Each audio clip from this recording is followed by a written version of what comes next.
सभी डीएलएड साथियों को नमस्कार। आप सभी का स्वागत है मेरे चैनल पर। और गाइज आज की इस वीडियो में हम डिस्कस करने वाले हैं UP DElEd third semester subject Hindi और बहुविकल्पीय प्रश्न डिस्कस करेंगे, जिसका आंसर आप सभी को करना होगा। और इसके लिए आप सभी को जो टाइमिंग दी जाएगी, ओनली 3 सेकेंड की टाइमिंग आप सभी को प्रोवाइड की जाएंगी।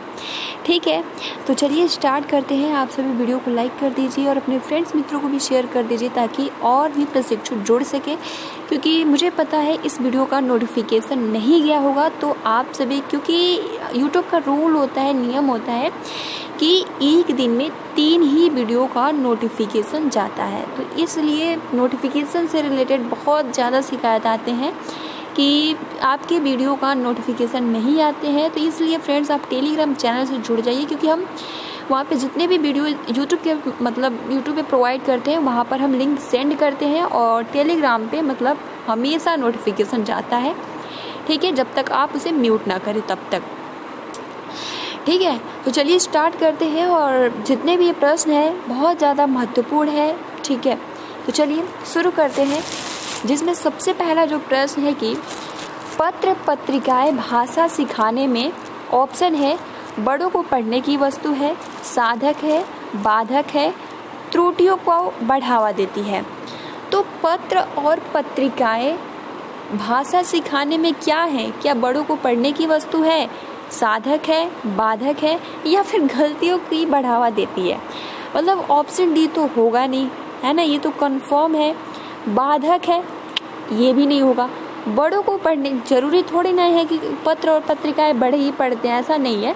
आपके पास एक ही ऑप्शन बच जा रहा है, वो है, और अगर आप ऑप्शन नंबर फर्स्ट के साथ जा रहे हैं ना, साधक है, तो ये बिल्कुल राइट है। यानी पत्र पत्रिकाएं भाषा सीखने में क्या है? साधक है। तो यहाँ पे ये करेक्ट हो जाएगा।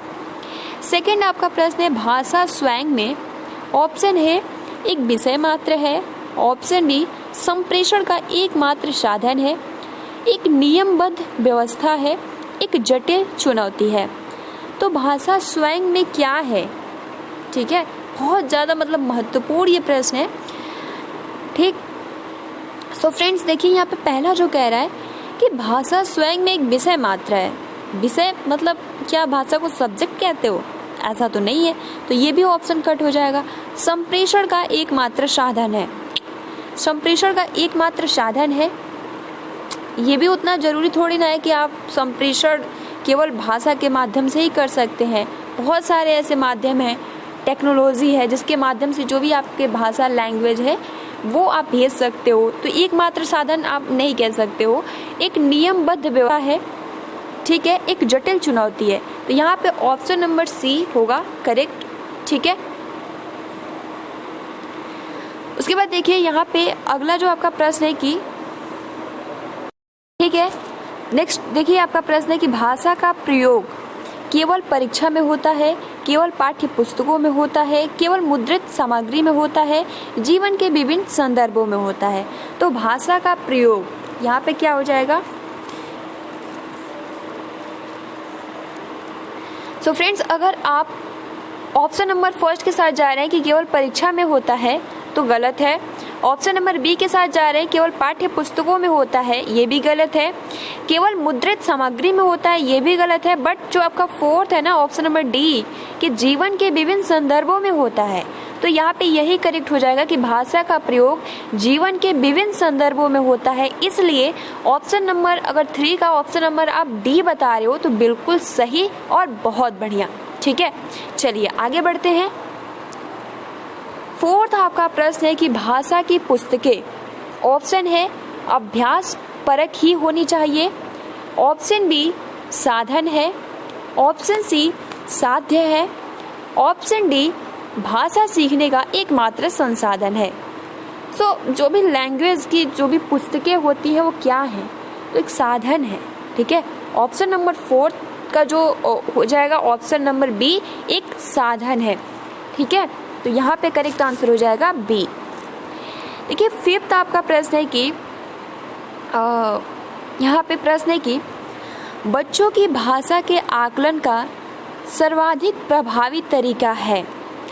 यानी एक छोटे से बच्चे की अगर आप भाषा के आकलन करना चाहते हैं तो सर्वाधिक प्रभावित तरीका, इफ़ेक्टिव तरीका आप किसके थ्रू पता लगा सकते हैं कि किसी बच्चे का जो लैंग्वेज है, भाषा है, वो कैसा है।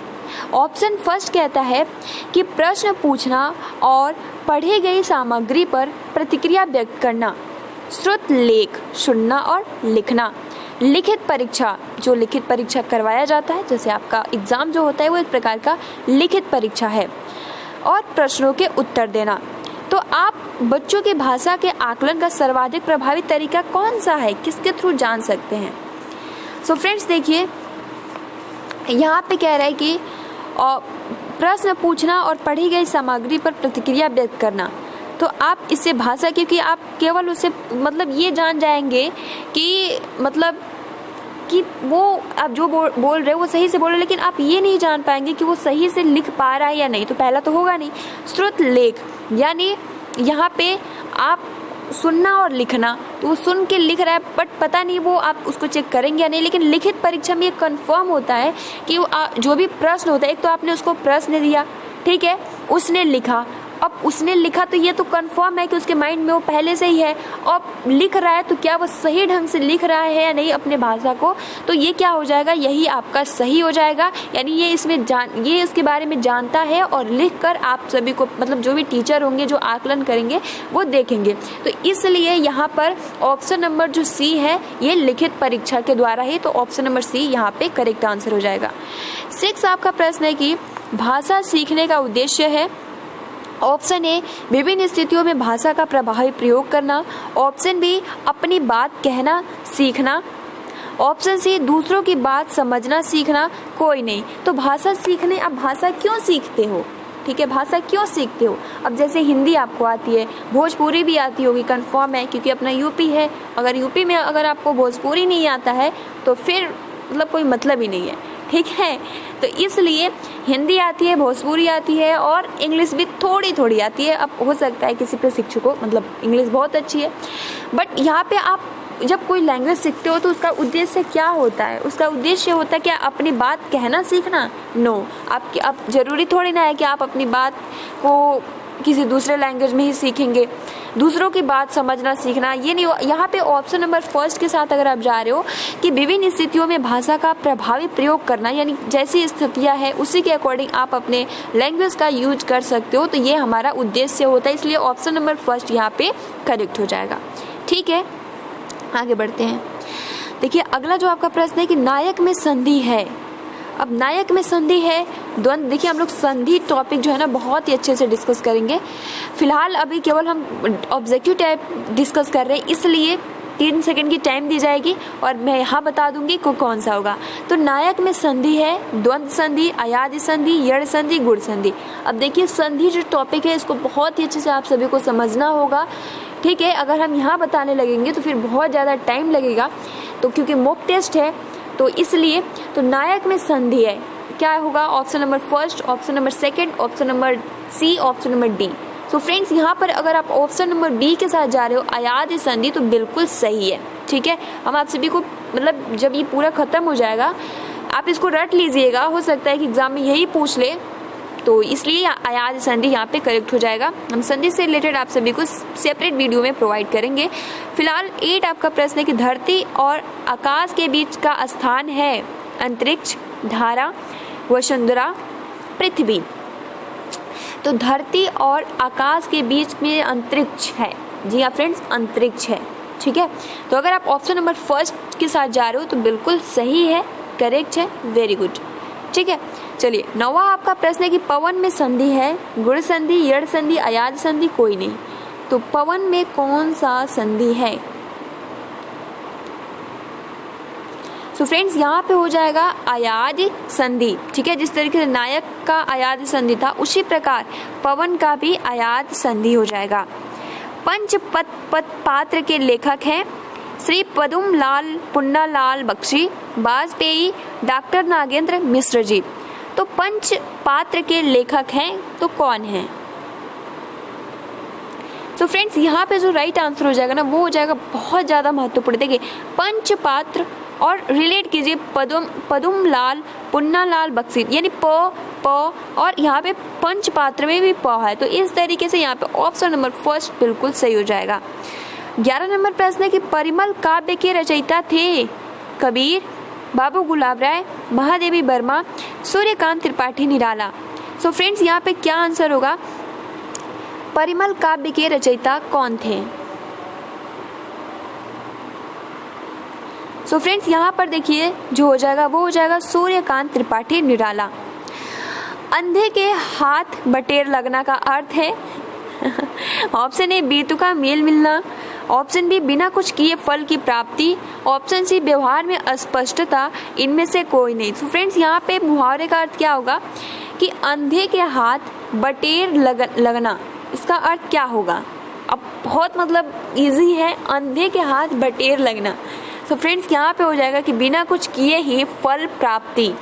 ठीक है, जैसे आप मतलब हो सकता है कि आप घर पे हो और आपके सामने आपकी सिस्टर आपको खाना ला दे, तो मतलब एक तरीके से आपको बिना गए और आपको क्या होगा, खाने की प्राप्ति हो गई।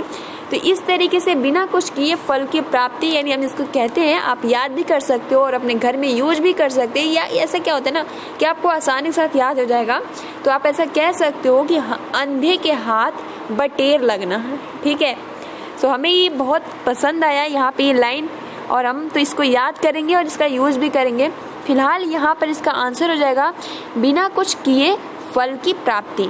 ठीक है, चलिए अब नेक्स्ट, दूध का दूध पानी का पानी से क्या तात्पर्य है? मतलब ये भी तो मतलब अगर कहें तो आप सभी इसका बहुत ही अच्छे से बता सकते हो, क्योंकि इसका यूज़ तो होता ही होता है। अब देखा ना आपने, इसका यूज होता है तो आप इसका आसानी के साथ आंसर कर सकते हैं। लेकिन जो 12 क्वेश्चन था ना कि अंधे के हाथ बटेर लगना, ठीक है, तो वो क्या है, थोड़ा अजीब लगता होगा, लेकिन अब इसको याद कर लीजिएगा, अंधे के हाथ बटेर लगना यानी बिना कुछ किए फल की प्राप्ति। अब यहाँ पे है कि दूध का दूध पानी का पानी, जैसे हम बोलते हैं ना, अगर कहीं किसी पे झगड़ा हो जाता है तो हम लोग जो भी गांव के बड़े होते हैं, प्रधान होते हैं, तो उनसे कहा जाता है कि आज दूध का दूध और पानी का पानी हो जाएगा, यानी आज न्याय मिल ही जाएगा। ऑप्शन ए गुणगान करना, पीना, दूर की बातें, सच्चा न्याय। सो यहाँ पे ऑप्शन नंबर डी बिल्कुल सही हो जाएगा। आँख का कांटा से तात्पर्य है गप्पे लगाना, दुश्मन, गलत व्यवहार करना, इनमें से कोई नहीं। तो आँख का कांटा। सो फ्रेंड्स ये भी इजी है। आई थिंक अगर हम कहना तो मुहावरा पढ़ने में बहुत ज़्यादा मतलब इंटरेस्ट आता है, और यहाँ पे आँख का कांटा से तात्पर्य क्या हो जाएगा, गप्पे लगाना तो होगा नहीं, दुश्मन, गलत व्यवहार करने में से कोई नहीं, तो आँख का कांटा यानी वो दुश्मन। ठीक है, ऑप्शन नंबर बी। खून खौलना से तात्पर्य है प्यार करना, गुस्सा आना, डांटना, इनमें से कोई नहीं। सो फ्रेंड्स ये भी बहुत ज़्यादा इजी है, आप इसका आसानी से आंसर कर सकेंगे, गुस्सा आना। हमारा राष्ट्रीय पर्व है 15 अगस्त, 19 अगस्त, 30 जनवरी। सिंपल है, 15 अगस्त। दीपावली कब मनाई जाती है? अब देखिए हिंदी माह अगर आपको याद नहीं होगा तो थोड़ा डिफ़िकल्ट है, क्योंकि आपको पता है कि अक्टूबर नवंबर में मनाई जाती है, बट हिंदी में है कि माघ में, सावन में, कार्तिक माह में, फागुन में। और वैसे भी हमें भी याद नहीं होता है, मतलब झूठ क्यों बोले, हमें भी याद नहीं होता है ये, बट यहाँ पे दीपावली कब मनाई जाती है? सो फ्रेंड्स यहाँ पे अगर आप ऑप्शन नंबर सी के साथ जा रहे हैं कार्तिक माह में, तो बिल्कुल सही हो जाएगा। दीपावली जो है ना वो कार्तिक माह में मनाई जाती है। ठीक है, चलिए 18 नंबर प्रश्न है कि गांधी जयंती मनाई जाती है, तो ये भी इजी है, 2 अक्टूबर इज़ द राइट आंसर। उसके बाद देखिए क्या भूलूं क्या याद करूं, बहुत ही ज़्यादा मोस्ट इम्पोर्टेंट है गाइस, और आपको शायद याद भी होगा। ये है क्या, संस्मरण, कहानी, आत्मकथा, यात्रा वृत्तांत। सो फ्रेंड्स ये क्या भूलूं क्या याद करूं, ये आत्मकथा है, बट आपको ये बताना है कि ये क्या भूलूं क्या याद करूं किसने ये इसको लिखा है। ठीक है, और लास्ट आज का प्रश्न है कि मुंशी प्रेमचंद की वह रचना जो अधूरी रह गई, मंगलसूत्र, करबला, रंगभूमि, कर्मभूमि। सो फ्रेंड्स यहाँ पे आंसर हो जाएगा मंगलसूत्र। और आप सभी से मेरा लास्ट यही सिर्फ और सिर्फ प्रश्न है, क्या भूलूं क्या याद करूं, इस जो आत्मकथा है ये किसने लिखा है? सो फ्रेंड्स बहुत ज़्यादा इजी है, और मतलब आपने बचपन में भी पढ़ा होगा, तो आसानी के साथ इसका आंसर कर सकेंगे। फिलहाल फ्रेंड्स आज के लिए इतना ही। वीडियो को लाइक करें, शेयर करें और आई होप कि हमने जितने भी क्वेश्चन डिस्कस किए बहुत ही ज़्यादा इंजॉय के साथ डिस्कस किए, क्योंकि देखिए जब तक आप अपने पढ़ाई में रुचि नहीं लेंगे, आनंद नहीं लेंगे, तब तक जो पढ़ाई है आपको बोझ की तरह लगेगा। तो इसलिए आप सबसे पहले तो पढ़ाई से बहुत ज़्यादा इंटरेस्ट लाइए, रुचि लाइए। जब आपको रुचि आने लगेगी ना तो कंफर्म है कि आप जो कुछ भी पढ़ेंगे तो वो आपके माइंड में सेट हो जाएगा। तो हमें बहुत अच्छा लाइन लगा था, लास्ट में आप सभी को यही कहूँगी कि आप इसको घर में ज़रूर यूज़ कीजिएगा कि अंधे के हाथ बटेर लगना। ठीक है, तो मिलते हैं गाइस, आप सभी को मेरी तरफ से शुभ रात्रि, good night, have a sweet dreams.